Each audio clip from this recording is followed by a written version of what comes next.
नमस्कार, परत एकदा स्वागत आहे आपले पीव्हीएस रेसिपी चॅनलमध्ये। सो मुंबईमध्ये अनस्टॉपेबल पाऊस चालूच आहे। जिकडे तिकडे गारवा पसरलेला आहे, पाणीच पाणी आहे आणि ह्यासोबतच आपल्याला पावसामध्ये क्रेविंग होते ती काहीतरी फ्राय खाण्याची, भजी खाण्याची किंवा आणखी काहीतरी नवीन स्नॅक्स ट्राय करण्याची। सो इथे मी आज रेसिपी केलेली आहे चना डाळ वडा रेसिपी। सो तुम्ही ही रेसिपी एकदा पावसामध्ये नक्की ट्राय करा। काही जण बनवत देखील असतील, नो आयडिया। सो इथे बघा, मस्त असे कुरकुरीत खुसखुशीत असे आपले वडे जे आहेत हे रेडी होतात। आणि आपण रेसिपी तर बघणारच आहोत, त्याचबरोबर जर हा व्हिडिओ आपण या चॅनलवर येऊन पहिल्यांदा बघत असाल तर प्लीज चॅनलला सबस्क्राइब नक्की करा आणि बेल आयकॉन नक्की प्रेस करा, जेणेकरून आपल्या प्रत्येक व्हिडिओची नोटिफिकेशन आपल्याला मिळेल। सो रेसिपीला आता सुरुवात करूयात आपण। यासाठी इथे मी 2 कप चण्याची डाळ जी आहे 2 तास भिजत ठेवली होती। सो आता मी याच्यामधलं पाणी जे आहे सेपरेट करून ही डाळ आपण मिक्सरच्या जारमध्ये ॲड करून घेऊयात। आणि थोडीशी डाळ मी अशी वाटीमध्ये काढून घेतलेली आहे। मॅक्झिमम 2 चमचे डाळ मी इथे बाजूला काढलेली आहे, कारण की आपण ब्लेंडरमध्ये डाळ बारीक करतो तेव्हा ती खूप बारीक होते, त्यामुळे थोडेसे टॉपिंग्स म्हणून मी इथे डाळ 2 ते 3 चमचे बाजूला काढलेली आहे।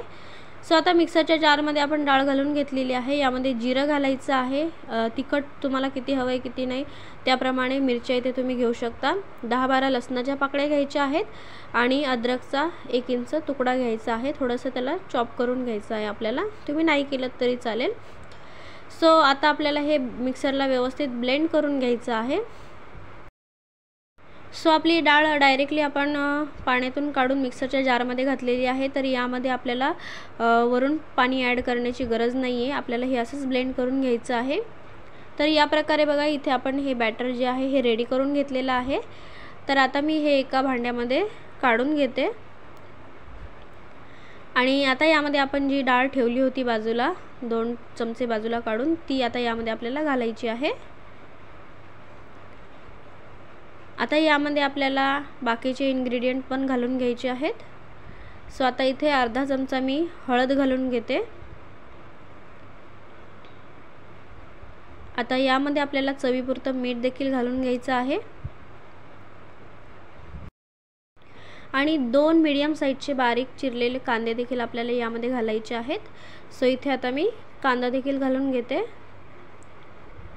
आणि यानंतर आपल्याला यामध्ये घालायचं आहे क्रिस्पीपणा यावा म्हणून इथे मी अर्धी वाटी मॅक्झिमम हाफ कप इथे तांदळाचं पीठ यूज केलेलं आहे। तुम्ही नाही घातलं तरी चालेल। वरून बारीक चिरलेला कोथिंबीर घालायचा आहे आणि आता हे आपल्याला अगदी व्यवस्थित संपूर्ण साहित्य मिक्स करून घ्यायचं आहे। तुम्ही यामध्ये ओवा घातला तरी चालेल, मी इथे ओवा यूज केलेला नाही आहे, बट तुम्हाला घालायचा असेल तर तुम्ही घालू पण शकता। सो मस्तपैकी इथे आपण आता बॅटर रेडी करून घेत आहोत, बघू शकता आपण। तर इथे बॅटर अगदी व्यवस्थित मिक्स करून घेतलेलं आहे मी। आता आपल्याला थोडंसं बॅटर अगदी छोटंसं घेऊन आपल्याला हातावर अशा प्रकारे याचा वडा थापून घ्यायचा आहे रेडी करून। नंतर हा आपल्याला तेलामध्ये हळूवार हाताने सोडायचा आहे। सो इथे कॅमेरा टर्न आउट झाला होता, त्यामुळे ही क्लिप थोडीशी क्लिअर आलेली नाही आहे, बट तुम्ही हातावर थोडासा वडा आपल्याला थापायचा आहे।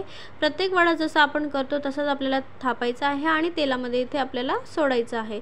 सो अशा प्रकारे मी इथे वडे जे आहेत अगदी गोल्डन ब्राऊन होईपर्यंत फ्राय करून घेतलेले आहेत। सो आपल्याला सुरुवातीला लो फ्लेमवर आपल्याला वडा होऊ द्यायचा आहे, त्यानंतर हाय फ्लेम करून त्याला थोडंसं ब्राऊन होईपर्यंत फ्राय करून घ्यायचं आहे।